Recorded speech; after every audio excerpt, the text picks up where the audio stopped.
What is going on?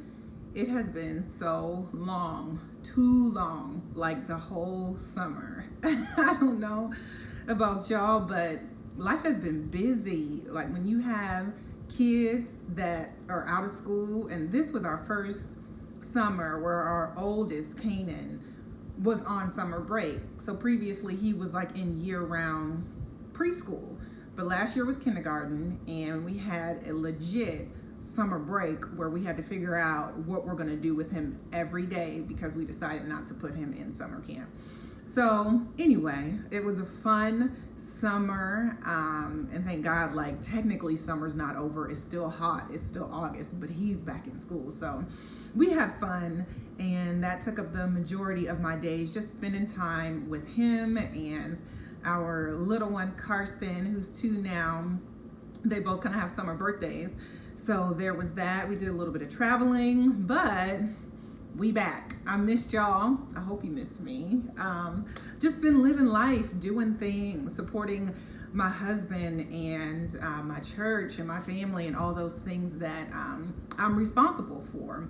So I want to get back to doing this. I cannot believe that we are coming up on a year of these blogs, sharing, me launching my website. That was a fast year, but I am just so grateful, so thankful to the support that I have had, and just the community that we have and how we share together. So thank you so much for following me on this journey, and we're gonna get into it. We're gonna have a strong end to the summer. I hope you've been working out, drinking your water, making your smoothies, all of that good stuff, and get into fall and finish the year strong. How about that? So lips, yes, we're talking about lips. I gotta tell you what lip I'm wearing. This is Whatever, and it kind of fits into our blog topic today, but it's called Whatever by Colored Raine. I've talked to you guys about them before. I order lipstick and eyeshadows and stuff from them online, but this is one of their liquid mattes called Whatever. I like it.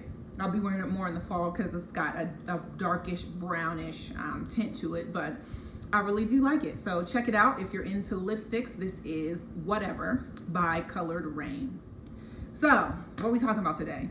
We are talking about flexibility, and I'll tell you off rip, if you are a person who is super go with the flow, we'll figure it out, everything's gonna be all right in the end, you probably already have this mastered. You do this on a regular basis, being flexible, being able to adjust, all of that. But if you like me and you like a plan, you need a plan, you feel more comfortable with a plan, hopefully this will help you. So I have really, over the past, I'll probably say 2 years to 18 months, that window, have really had to be more flexible. And that's just in life overall. So those of you that are married or in a relationship or have kids know the importance, I hope you do, of being flexible, being able to have a plan, but when that plan changes, being able to adjust and do it without an attitude. With my husband being an entrepreneur and his business really taking off these past couple of years, I have had to be more flexible on a daily basis. So I like a plan. I lay out the day before, not just what we're gonna do tomorrow, but what everybody's gonna wear. Here's the timetable, here's what's going on. I do all of that on a daily basis the night before, whether we're going to school, whether it's during the week, Monday through Friday, whether it's Saturday, if we have plans, everything's laid out. I know what's going on. I know what both kids are wearing. I know what I'm wearing. Here's what time we plan to leave the house, all of that. And that's good. That it is good to have a plan. It serves you well to have a plan and to work that plan on a small scale, so a daily basis, and definitely on a large scale, 5 years, 10 years, where do you want to be? What do you want to do? But as important as that is, it's also important to be flexible.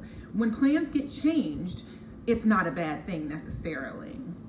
We have to learn that just because it wasn't the way we envisioned it or laid it out in our mind doesn't mean that it's not going to turn out even better than what we envisioned in our mind.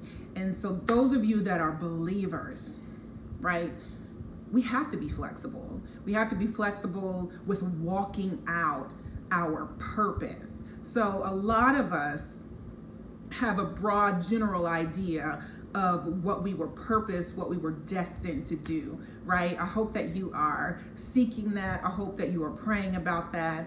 I hope that you are writing about that. But oftentimes when we have that and when we know that, we get a step-by-step, this is A, this is B, this is C, this is D. We get that in our mind, and we get so locked into that, that when God wants to shift the how, we become immovable. And we start to question the what because we don't understand the how, or the how isn't working out like we thought in our own minds. So even if we just think about our bodies, for example, flexibility in your body allows you to do more. So when you stretch after workouts, if you have ever, if I have trained dancers, I know I do. I love my dance community. I love you guys. Dancers know that flexibility adds to their discipline. And that might seem, in the general sense, counterintuitive, because when you are disciplined, you are regimented, and you have traditions, and you have these things that you lay out, and this and this and this. And it seems like the more staunch you are to your rules, to all these things, then the more you will get done. With your physical body, the more flexible you are, the more you can do. So let's translate that and take that even into our daily lives, our family lives, and our faith walk. When we teach ourselves to be flexible, just like a trained dancer, even basketball players, you've seen athletes that take ballet, that take these other disciplines, that train their body to be more flexible, more pliable, more malleable, all of that, so you can move more easily, more freely.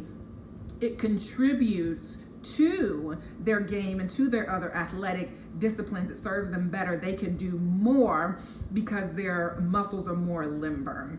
So when we are working our plan, we're having our plan, when we adopt an attitude of being flexible, so like, okay, this is what I laid out, this is what I thought was going to happen, even this is what I would like to happen, like this is how I want this to go. When we incorporate flexibility into that, we'll actually be able to accomplish more, because it can't just be about the way you want it to go or the way you thought it would go. It's got to be about what is the best way for us to do this together, especially with a family, especially with a husband. What's the best way for us to tackle this? And then move from there, because inevitably you have different ideas about the how. How are we going to get our family vision from here? How are we going to build a legacy? And with different, you have an overall broad vision. This is what we want, but you might have two different hows, and those have to be merged, and those cannot be merged without flexibility. So my planners, my people who just need to see all of it and walk out all of it the way they have it in their mind, that's not always going to serve you well, especially walking with Christ. He really desires for us to be completely reliant on him. So it really does come down to putting our will aside for his and for what he's saying, for how he is shifting us. Now that doesn't mean, that does not mean flying by the seat of our pants and just not planning anything and whatever happens today happens. Yeah, no, that's not going to get you really far. You do need to have a plan, but with that plan, you need to be flexible with the how. I thought that I was going to be married with 3 kids in a house with a white picket fence by 33 or whatever this is that you had in your mind. You may be past that already, but that does not mean that it cannot and will not happen for you. A lot of times in the waiting of this plan that we created in our mind. So in the waiting years where we're still waiting on the manifestation of those things, it's about building something within us. So we need to be flexible enough to work on those things and not completely abandon our plan, but understand that we've got to be able to shift. We've got to be flexible. So it's been helping me. It really has. It takes a lot of deep breaths on a daily basis, especially, when you're picking up kids and you're cooking dinner, and then you got meetings and all of this stuff that can get in the way of your plan. When you learn to be more flexible, that stuff it just doesn't bother you. You just say, okay, we're adjusting. It's going to be fine. So I hope this helps you. It's definitely helping me. It's something that I have to remind myself still to do, because I'm just by nature not a flexible person. I'm a planner, and I am a person who relies heavily on experience. So if this got me this, and I did this well, and it equaled a great result, I want to repeat that. But you don't grow that way. You do not grow that way. You don't grow by continuing to do the same things and getting the same result, even if it's good result, right? So let's talk about, the definition of insanity is repeating the same behaviors but expecting a different result, right? We all know that that's not healthy. That's the definition of insanity. But we have to also understand when we get locked into a certain way of doing things, so we've had a positive outcome and we're getting a good result, there's not a whole lot of growth there. The growth comes in the uncomfortable zones. And we've talked about that before. We've talked about getting outside of the zone of comfortability. So that involves flexibility. So when you found something for you that works, that's great. You don't have to abandon that. But in order to grow, we do have to be flexible in our approach. So that's that. I hope you guys are having an awesome week, an awesome month, and I hope that you've got big plans for the rest of the year. You know what I'm going to tell you. Keep pushing. You've got this.